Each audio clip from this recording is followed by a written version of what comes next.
Halo, selamat siang teman-teman.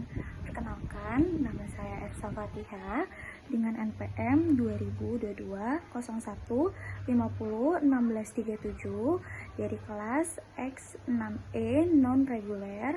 Saya akan memberikan video layanan konseling dengan pendekatan konseling realita yang telah saya buat bersama klien saya yang bernama Bagus Adityawan. Saya ucapkan terima kasih kepada teman-teman saya yang sudah mengklik video ini, lalu terutama kepada dosen saya, Ibu Regiana Brescia MPD, yang telah memberikan tugas. Semoga tugas ini memenuhi kriteria untuk pengumpulan tugas yang ditentukan. Lalu saya akan menjelaskan mengenai pendekatan realitas secara singkat dan tekniknya. Secara singkat, konseling realita pendekatan konseling yang berfokus pada masa kini dan bertanggung jawab individual atas perilakunya.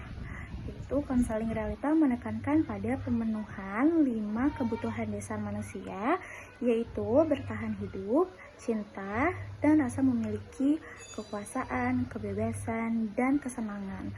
Lalu dalam video yang telah saya buat, saya menggunakan teknik yaitu bernama teknik WDEP atau singkatan dari wants sendiri, atau yang berarti keinginan, memiliki arti memahami apa yang diinginkan, dibutuhkan, dan diharapkan oleh klien.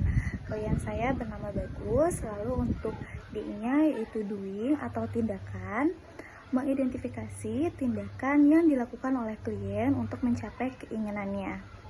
Lalu ada evaluation atau evaluasi, yaitu menilai apakah tindakan yang dilakukan klien sudah efektif atau tidak dalam mencapai tujuannya. Lalu ada planning, yaitu perencanaan, membantu klien membuat rencana konkret untuk mengubah perilaku dan mencapai tujuan. Untuk videonya sudah saya buat, bisa ditonton terlebih dahulu teman-teman. Siang Bu. Siang Bagus, selamat datang. Ayo silakan masuk. Silakan Bagus, duduk.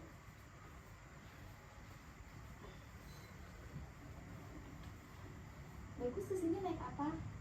Naik motor. Naik motor. Bagus tinggalnya di mana? Di daerah Cilegon. Terima kasih Bagus sebelumnya udah datang di sini untuk melakukan sesi konseling sama Ibu. Sebelumnya Bagus udah pernah lakukan konseling individu? Ini untuk pertama kalinya sih. Pertama kali ya. Jadi Ibu di sini akan bantu jelaskan mengenai konseling itu apa. Konseling adalah bantuan layanan yang diberikan oleh tenaga profesional seperti konselor. Saat ini Ibu lalu ada klien atau istri yang Bagus yang mempunyai masalah, yang mana masalahnya itu sudah mengganggu kehidupan efektif sehari-hari yang terganggu. Lalu Ibu akan bantu menjadi kehidupan efektif sehari-hari. Bagus di sini juga Ibu akan menyampaikan beberapa asas, yang mana asas itu berlaku juga saat kita akan melaksanakan sesi konseling ya. Di sini ada asas kerahasiaan, yang mana Bagus tidak perlu khawatir kalau informasi atau data yang Bagus berikan akan Ibu sebarluaskan. Lalu ada asas kekinian, yang mana informasi atau yang Bagus sampaikan itu adalah masalah yang saat ini Bagus rasakan atau up to date ya. Lalu ada asas kesukarelaan. Bagus di sini datang tanpa paksaan Ibu ya. Bagus datang sendiri untuk melakukan sesi konseling. Lalu ada asas kenormatifan, yaitu menginginkan komunikasi atau norma yang ada di masyarakat maupun norma perilaku. Di sini Ibu juga akan bersumpah atau berjanji terlebih dahulu jadi konselor. Saya Ersa Fatihah, dengan ini saya sanggup dan bersedia menerima, memelihara, menjaga, dan merahasiakan segala data atau informasi yang Bagus ceritakan atau yang orang lain ceritakan kepada Ibu, yaitu data atau informasi yang tidak boleh atau tidak layak diketahui oleh orang lain. Bagus, boleh diceritakan bagaimana perasaan Bagus hari ini? Untuk hari ini sih aku fine-fine aja ya. Tapi belakangan ini ada sesuatu yang ganjel di pikiran aku gitu. Boleh diceritakan yang mengganjilnya itu seperti apa Bagus? Kurang tepatnya di kantor aku sih. Tepatnya di asik-asik aja. Tapi ada satu orang yang ketika kumpul tuh suka ngomongin orang. Jadi aku di situ kurang nyaman aja. Kurang nyaman. Memang lingkungan seperti apa yang bagus inginkan? Aku sih maunya lingkungan kantor yang normal-normal aja gitu, yang fun tapi nggak usah ngomongin orang. Nggak suka ngomongin orang Iya. ya. Mungkin kalau kondisi kantor bagus yang saat ini berubah, mungkin keinginan bagus itu seperti apa suasananya?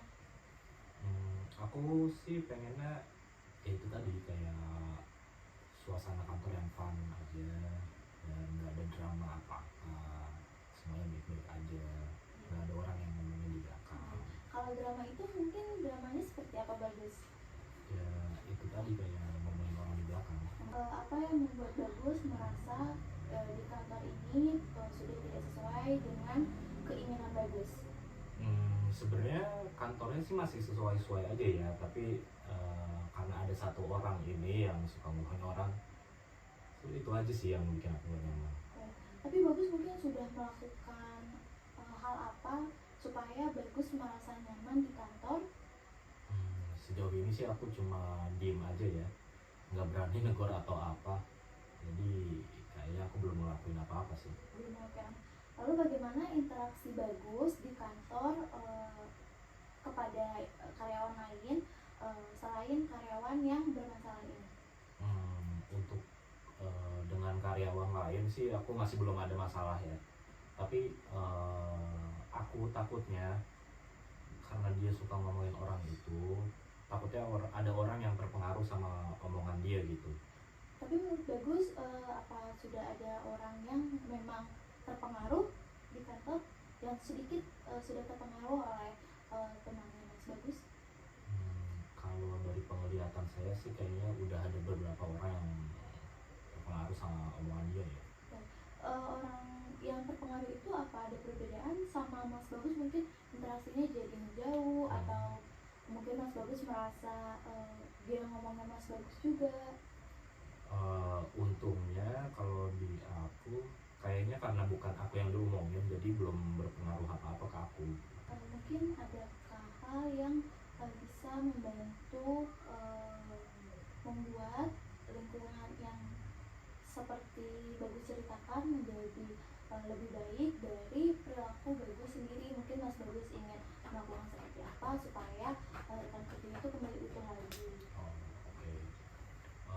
Kalau yang aku lakukan sih paling kayak aku ya sebisa mungkin nggak terlibat sama dia.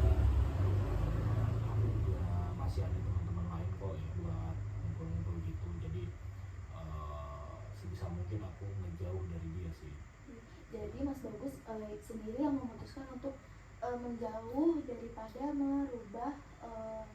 merubah situasi yang atau orang lain yang Mas Bagus ceritakan ya. Jadi lebih baik Mas Bagus pindah circle daripada Mas Bagus sudah berhubungan sama orang tersebut. Iya, kurang lebih begitu. Menurut Bagus, apa dampak dari lingkungan Mas Bagus yang sekarang ini? Dampaknya apa menurut Mas Bagus dalam lingkungan pekerjaan atau pekerjaan yang Mas Bagus?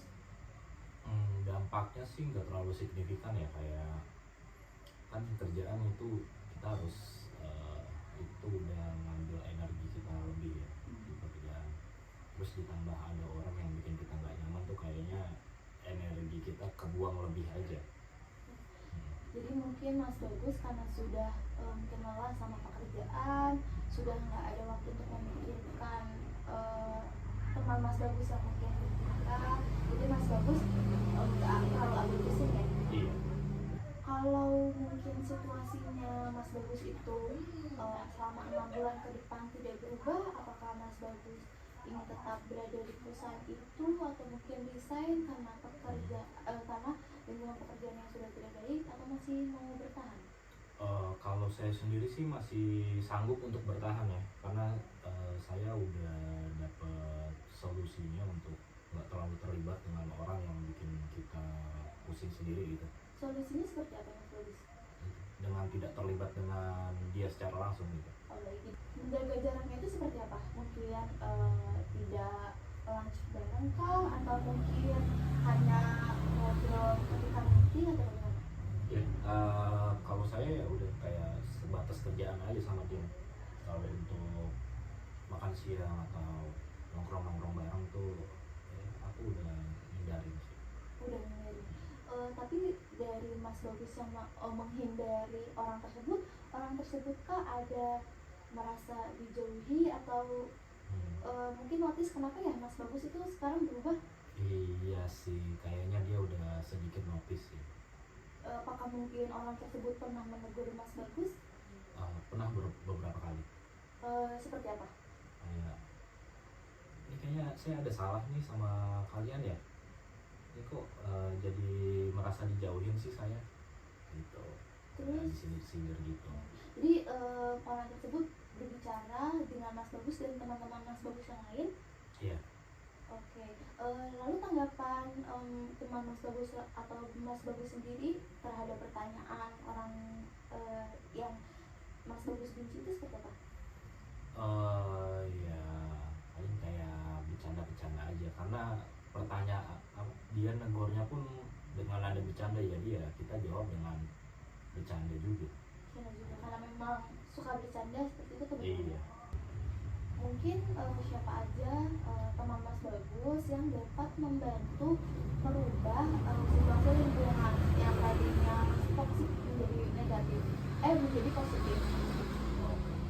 Untuk orang sih mungkin aku nggak bisa sebut namanya ya tapi kurang lebih aku sekarang hanya dekat sama tim aku aja gitu karena mau gimana pun tim itu udah tembok terakhir gitu. Kalau orang-orang udah nggak bisa nyelamatin aku di kantor ya seenggaknya aku masih ada tim aku gitu. Berarti Mas Bagus sekarang hanya dengan tim Mas Bagus aja ya? Iya. Namun tim Mas Bagus sendiri mungkin ada yang sudah terpengaruhi oleh teman Mas Bagus yang memang toksik itu? Kalau dari tim aku sih udah sepakat ya kalau beliau itu toksik, jadi ya kami saling support satu sama lain. Jadi kalau dia ngomong apapun ya kami nggak anggap serius, kayak oh ya udahlah cuekin aja gitu. Cuekin. Tapi kalau di kantor sendiri Mas Bagus mungkin kalau ada kegiatan kantor itu mungkin Mas Bagus terlibat dalam kegiatan kantor bersama dia, apakah Mas Bagus menunjukkan sikap ketidaksukaannya atau bersikap netral? Kalau aku sih ya udah netral aja ya, nggak mau ambil pusing dan nggak mau ada masalah juga sebenarnya ya. Berarti Mas Bagus memang tipe yang cuek ya? Iya. Baik. Kalau Mas Bagus sendiri mungkin selama 2 minggu ke depan ini ada nggak planning mau melakukan apa supaya perubahan di kantor ini berubah menjadi kegiatan yang positif dari diri Mas Bagus sendiri? Kayaknya aku mau negur dia sih, tapi baik-baik gitu biar dia nggak tersinggung atau gimana. Mungkin jika rencana Mas Bagus berhasil, mungkin menegur teman Mas Bagus, lalu ada perubahan dari teman Mas Bagusnya sendiri, mungkin perasaannya Mas Bagus terhadap kantor atau lingkungan terjadi seperti apa? Akan sangat lega sih ya, karena berkurang masalah satu gitu kan. Jadi ya masalah selama ini padahal bisa kelar dengan cara ya sekedar negur aja gitu. Karena hari ini saya sebagai konselor dan Bagus juga sudah memahami, Bagus juga sudah mengevaluasi, lalu Bagus juga memang dan sudah membuat rencana baru untuk 2 minggu ke depan. Bagaimana perasaan Bagus setelah melakukan sesi ini? Lebih lega aja gitu, ada teman cerita ya. Karena sesi konseling kita hari ini sudah selesai dan Bagus sudah merasa lebih lega dengan masalah Bagus, kita jadwalkan untuk evaluasi kepada pertemuan berikutnya supaya Ibu atau Mas Bagus bisa melihat perkembangan dari berani Mas Bagus untuk menegur temannya. Nanti kita akan melakukan sesi di minggu depan. Mas Bagus bisa